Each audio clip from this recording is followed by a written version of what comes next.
Sir, kano sa nigawas ang warrant mo, sir? Ganis katapusan ng istorya.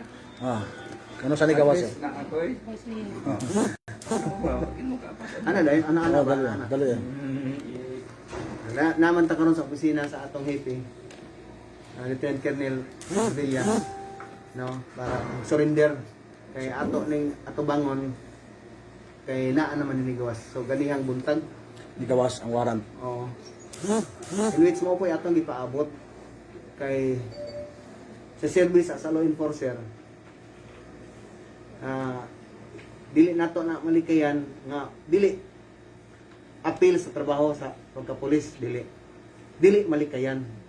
Okay, kung apil sa trabaho, kung mao na lang dili ang pulis, kay daghan may pulis nag-retired nga walay kaso.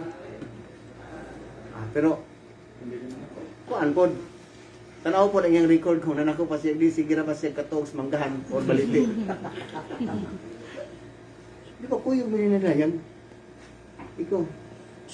Buot pasabot siya na ang korte doon yung nakita probable cause sa gipasakan ng mga kasong 6 counts na mo. Fiscal. Ang prosecutor. Prosecutor. So, procedure nga na i-file na complaint gikan sa ang prosecutor. Prosecutor's office. Ang judge iya ginang proseso nga mag-serve para i-call ang akong atensyon sa accused. No? Nga mutubag sa kaso na or sa complaint nga gikan sa complainant, private complainant nga himo ang i-trial sa court, no. Ang nagpirma din si Monte de Ramos, si Judge Branch 35, no, Branch 35. So tulomi ni Juan ni Master Sergeant Martir o Patrol Corporal Nadayag. Nga mo ning may tabo karon. So voluntary surrender mi. Tapos naamay mga kasing-kasing nga nag-offer aning bill or piyansa. Tanggapin din natin kasi sino mang tao gusto talaga magpakulong, no? Pero kung ganun sana ang mangyari, walang piyansa, talagang makulong tayo kasi malaki ang bill. Pero may mga taga Pasamis, lalo na sa LGU, no? Sa kuha natin, sa mayor natin, si Ando Paminag, support ko kasi maligas ko. Si Mayor Ando Paminal na nag-inisip ng maka-prepare o tulong through sa piyansa. So yun ang pinapasalamatan din natin na although at the time I am chief of police na nangyari ito, so sila nang tulong din. So, it's a very fortunate, no, na maging chief of police ka dito na yung local executive tinignan yung effort na ginawa time na nagserbisyo sa tayo dito sa Osamis. Tagalogin ko lang para yung mga taga Manila. Sir, plata ng piyansa, sir. Magkano ang piyansa? So magkano Bilban? So bawat isa 240. 240,000 each. Tapos may 3,000 na filing pay. oh. So yung filing fee is 3,000, tatlo kami. 9,000. 9. Okay. Ang total. So ang sa akin naman, hindi man pwede ako lang ang magpiyansa. So gusto ko na lang na ako ang maiwan kung wala talagang pera, kung para lang sa isa o dalawa, kaysa yung dalawa maiwan o isa sa kanila kaysa sa akin. At least lang comply din because that is also my right, no, being accused na temporary, no, liberty na makapagpiyansa din. At least nakita natin at saka nalaman natin ang rule of law, due process. For me, as an accused, hinahintulutan ng government ng court for temporary liberty, siguro prepare para sa trial, no? Kaya we have also a good lawyer na pro bono sa atin. Bihira lang yung pro bono, no? Kasi yung mga lawyer, kung yun, yung parang nasa kanila na yung pagbayad talaga kung magkuha ka, pero pag magsalita ng pro bono, pinakamasarap din sa amin as an accused, may mga lawyer na nag-iisip sa pagtulong.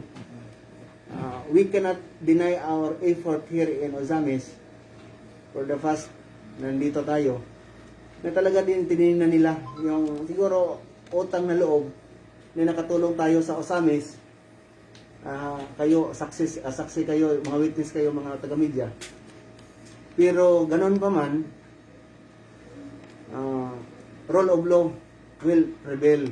Na nandito tayo, although very known, no, sa lahat, na sabi pa nila yung poster boy ni President, drug buster, ganun pa makasuhan, no, or maging accused sa kaso ng 6 counts ang homicide.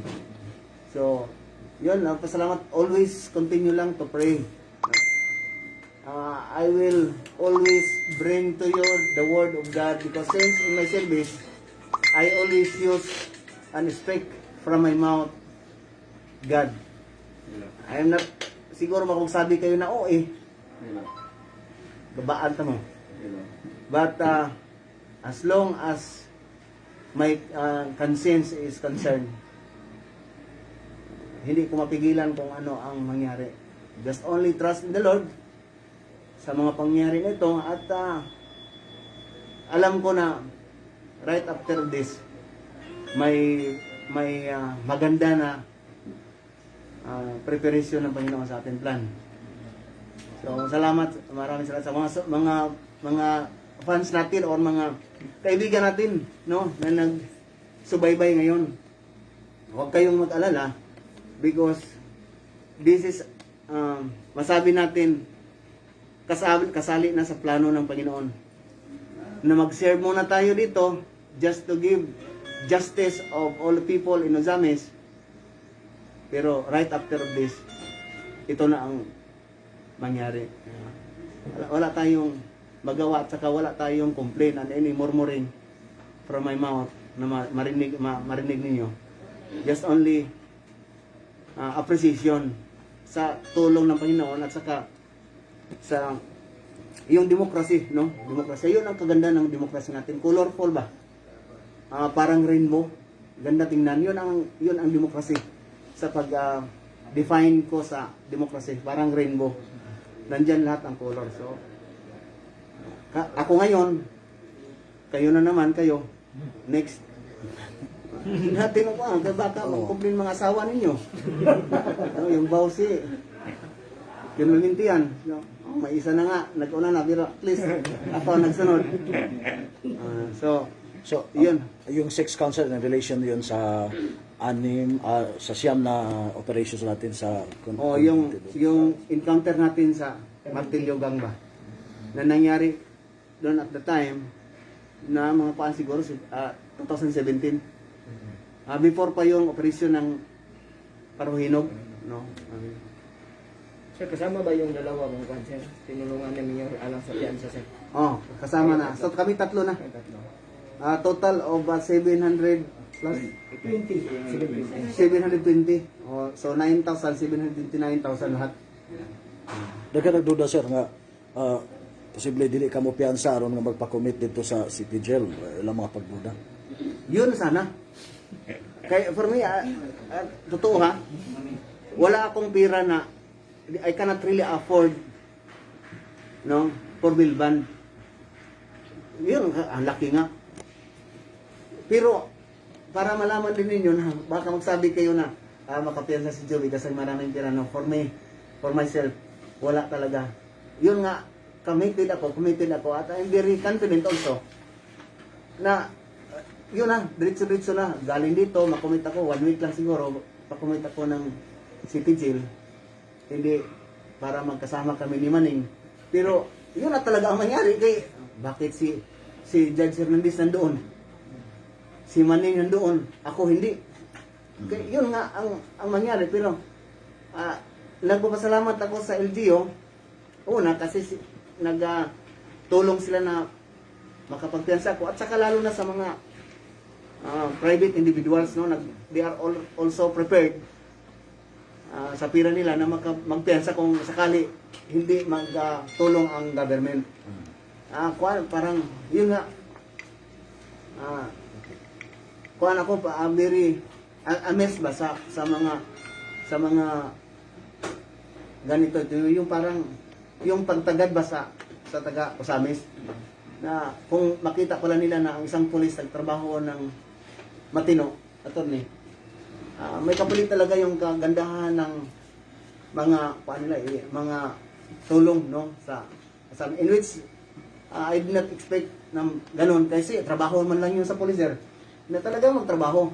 Either tulungan tayo right after of this or hindi, trabaho lang talaga ang pulis. But ngayon, nakikita na natin na talagang hindi sila gusto na makulong si Espinido. So, isabi ko ulit na yung piyansa na ito, hindi sa akin personal. Sa ibang tao. Sa ibang tao. Ayaw nila Kasi ang sabi ko nga, hindi ako makapagpiyansa kami, yung tatlo.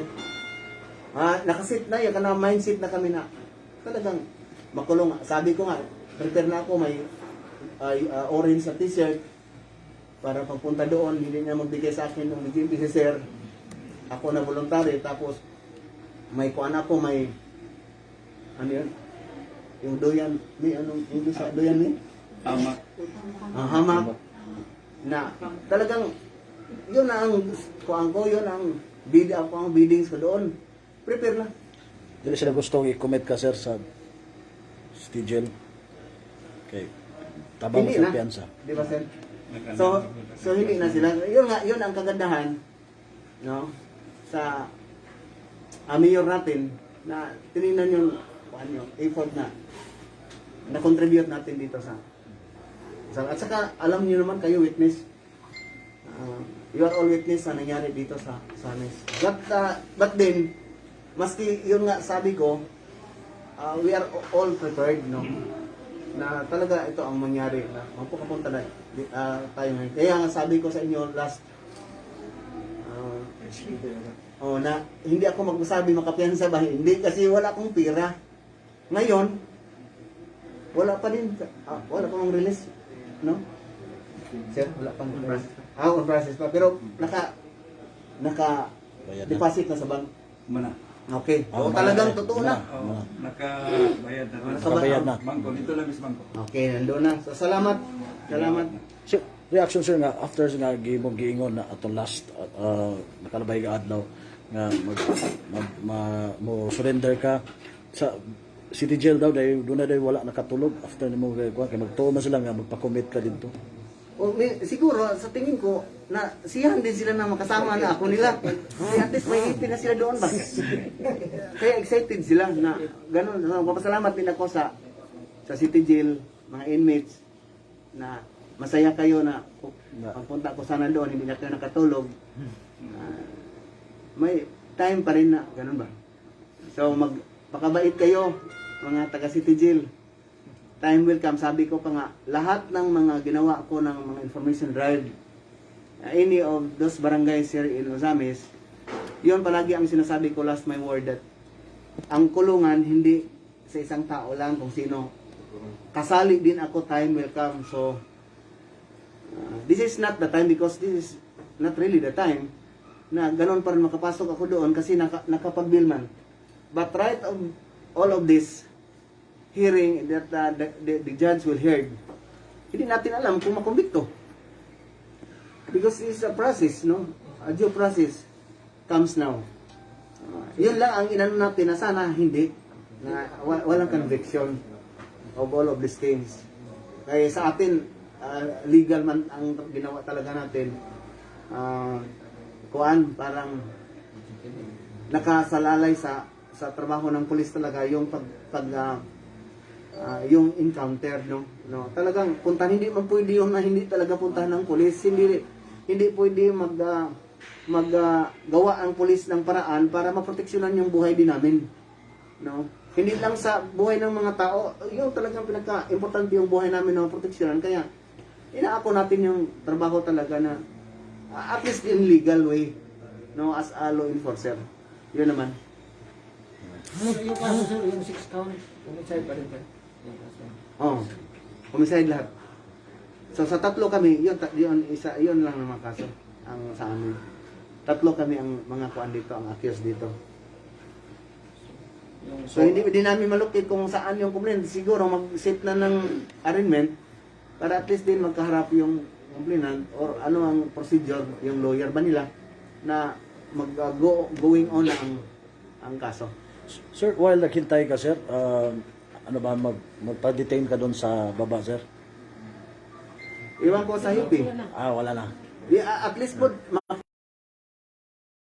sa akin side, kung surrender ang isang tao, no need to him to detain kay yung voluntaryo nga. Ang pinaginawa nga natin sir, paupuin ka dito sa kuan, at least din maproteksyonan ka.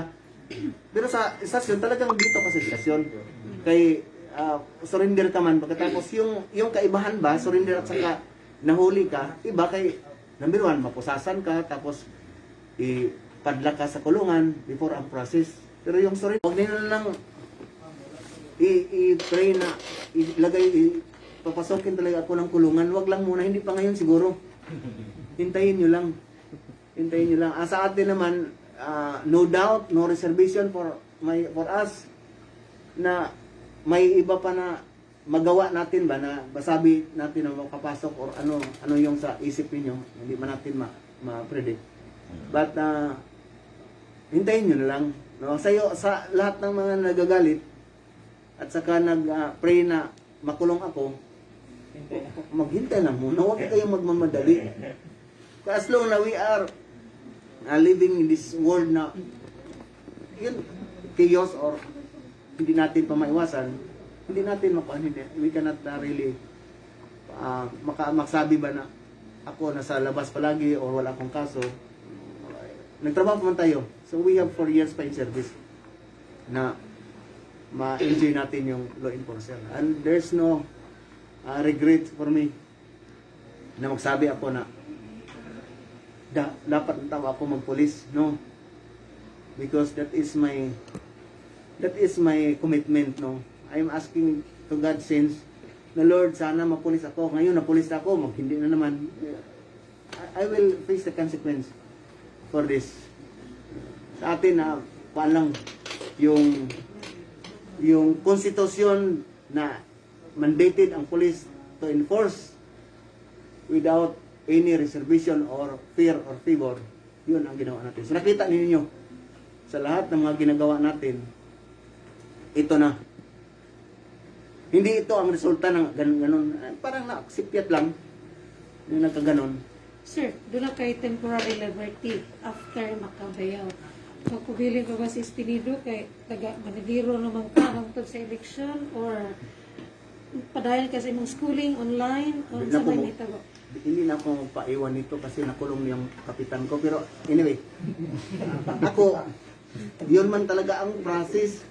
No, kaya nag-asa ko ng permission kasi before ako napunta dito na, sir, just to respect ba. At saka ako, anyway, to inform sa lahat, I am on schooling. So ang schooling, kung saan ka dito sa Pilipinas, as long that you have a signal and Wi-Fi, participation sa schooling online, walang limitasyon, no? Kung gusto ninyo na dito lang ako, makapakain kayo sa akin, na sige na lang, pero yung kuan ko, yung residential ko is in Leyte. May pamilya ako doon din, yung mga anak ko. Pagkatapos, ang sa akin lang ngayon, tiningnan, kung in kaso sir na, yung schedule ba, na hindi talagang maiwasan na dito lang ako, so talagang dito kasi ang layo ng Leyte at saka yung mga lockdown ngayon, okay lang sana yung time na walang lockdown ba? Walang At saka alam natin na walang flight schedule dito sa Cebu. Cebu Samis. Magbanila ka muna.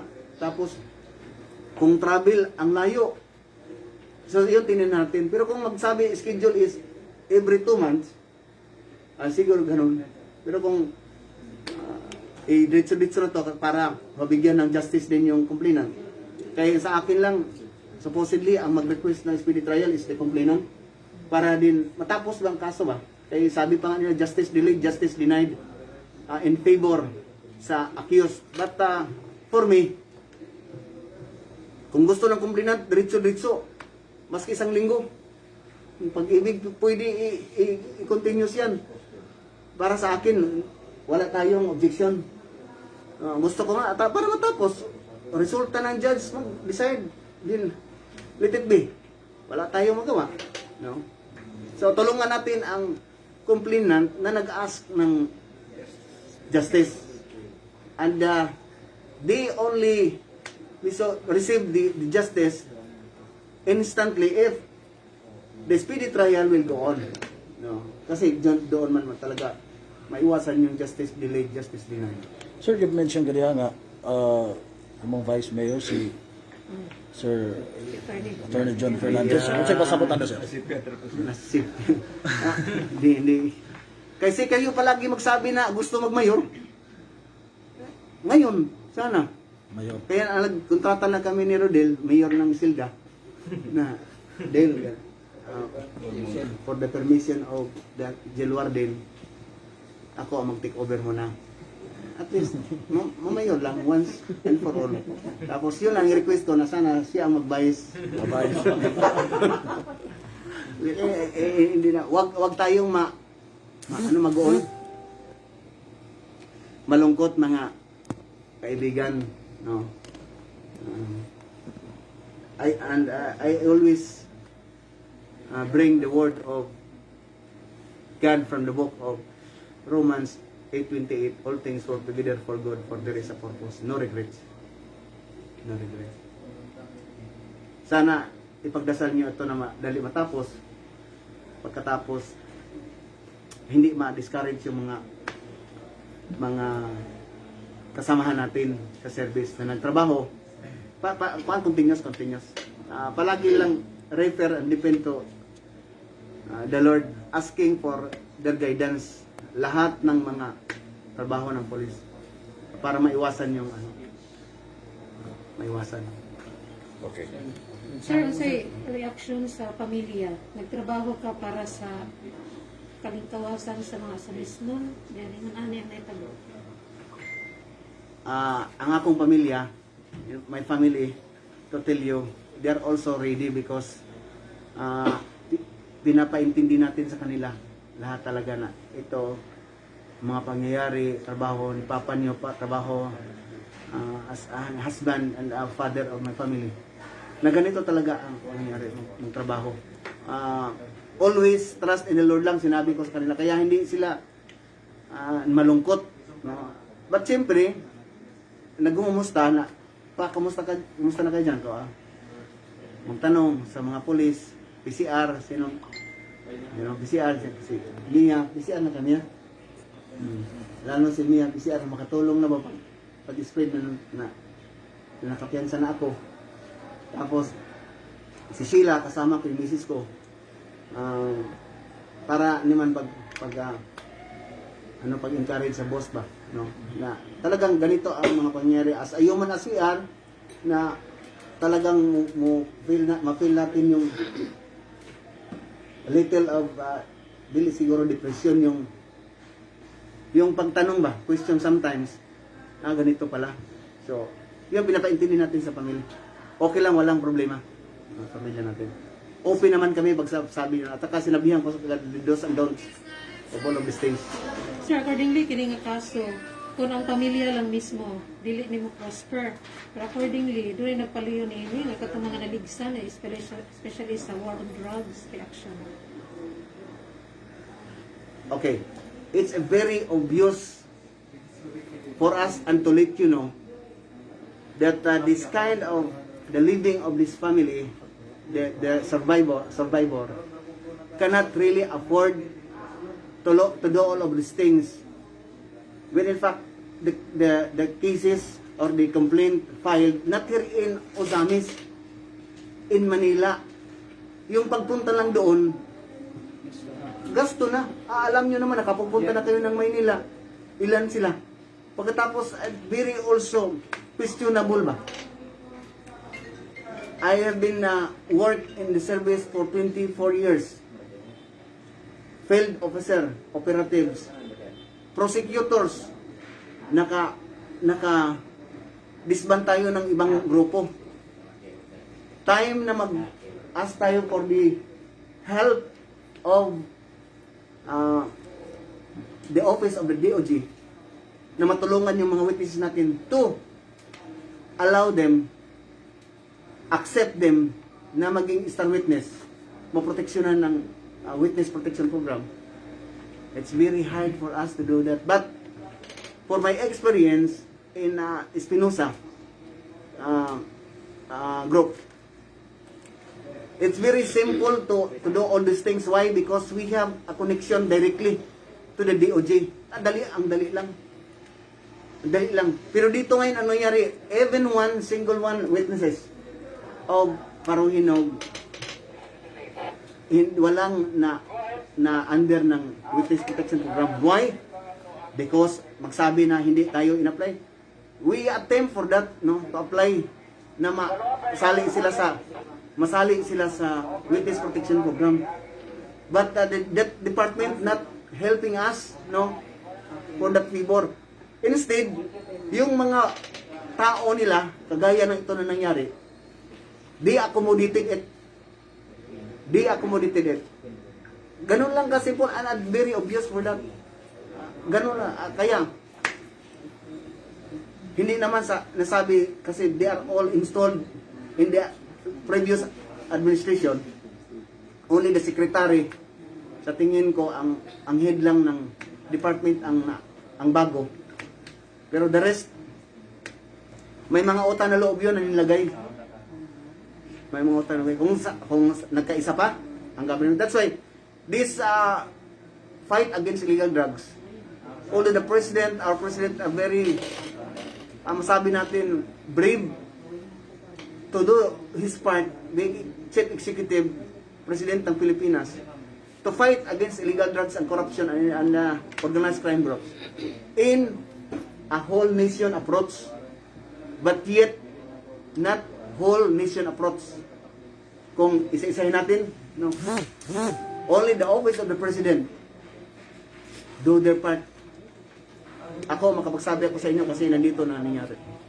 Sir, sa reaction nimo, kining kasuha ang namatay nga siyang miyembro sa gitawag na to Martilyo Gang. But here you are, nag-operate, ikaw ang gikasuhan. So, Di that ba is, ka ni magka-ismaya sa uban ng mga pulis nga nagtinuod niya inani rin ang money? so that is why, yun ang sinabi ko na ganun kaganda yung demokrasya ng Pilipinas ba? Although they are all member of the Martilyo Gang or what groups they are, as long na may namatay, kuan din, parang managot din ang pulis. That's why in the process, ipakita natin na talagang legitimate yung operasyon. Okay. This is the way, no, na malaman ng lahat na legitimate operation. Yun ang problema natin, hulihin muna tayo, ikulong muna tayo, ipiyansa muna tayo. Doon ang process sa court, no? Due process. Pero ang ibang bansa, kagaya ng Hawaii, na kuan natin na ikaw ang yung kasalanan talaga, ikaw ang mag-prove, ikaw ang hinuli, ikaw ang nagnakaw, ikaw ang mag-prove sa sarili mo na ikaw hindi nagnakaw. Sa atin dito, yung pulis ang mag-prove natin.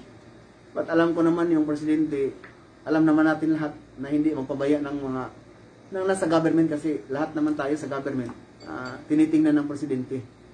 Pero hindi naman sa gano'n na presidente natin, si President Digong, we are exempted, no, for this mga cases na nandito na, no, hindi sa mga complaint, hindi tayo exempted. I-prove natin na hindi naman mapahiya natin yung presidente natin na yung trabaho talaga ni Espinido, no, noong nangyari ito is legitimate. Kaya nga ni-encourage natin ang police na magtrabaho talaga ng totoo. At least mayroon kaso, pero we will prove to the court na totoo, legitimate ang trabaho. No? Na, hindi magsasabi na, kasi kinasuhan ka na, convicted ka na, we know for that. No? Na ano tayo, innocent pa tayo, not unless ma-proven guilty. Okay, thank you, sir. Si Police Major Rebelias, Major, doon na ba'y VIP treatment kang Sir Espinido sa samtang mi-surrender siya din sa police station? Wala man tay VIP treatment. So si Ido nag-anit dito voluntary surrender. So usual, walay kuan kung naimon ni pud mo voluntary surrender, same treatment gihapon ang mong gi-kuan sir. Wala tay VIP treatment dire. Samtang kapabot si Sir, na-address si Sir. Actually, ang process sa yang kuan is ang order na lang gipahulat, ang release order. So tanan tanang papers nga ginasubmit na sa korte. So since nagbulutoy surrender man si sir, Under ko gyapon sa under mga gyapon sa kuan. So Mag-share. booking, mugshot, kung unsay ginabuhat na to sa procedure during surrender, mo gyapon i-process nato sa kang duty. Sir, as a Chief of Police, sir, sa data mo ni Sir Jovi, no, na Chief of Police siya sa una, so may reaksyon din mo, ani, na during operation man nila, as a Chief of Police din sa Osamis. Actually, ang PNP mo or ang police prone jud kay sa kaso. Dili lang ni siya, mo ni siya classic example sa